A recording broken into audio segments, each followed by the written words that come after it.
To the extent that means periodically I'll be burned, I'm okay with that trade-off because I think it will lead to more meaningful connections in my life. You're worried about people, especially when you're a kid, liking you for the wrong reasons. I see this now with my son. He wants to be loved by his friends, and I appreciate that. That's good for who he is, not for who we are, and certainly not for what we have. So I do think being the child of famous parents and living such a privileged life, I had this guard.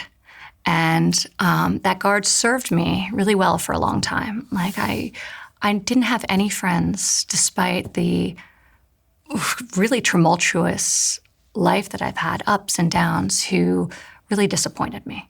Meaning close friends who didn't show up for me or who changed because of my circumstances or what was happening around me. And I've learned, for me, you were saying the purpose of life. For me, it's the expansion and not contraction of the heart. And that's hard as you get older. How do you live a life of service and rooted in love and connection? And I've learned more and more that those walls, they don't serve you.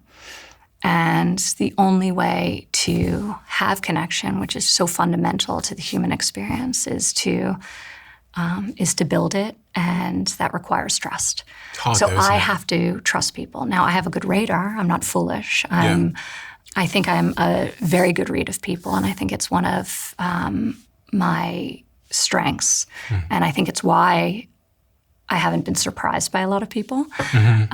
So I read pretty quickly. But I also have had to teach myself, rather than grow sort of cynical, as one tends to as they get older, I've really actually taught myself to be more trusting.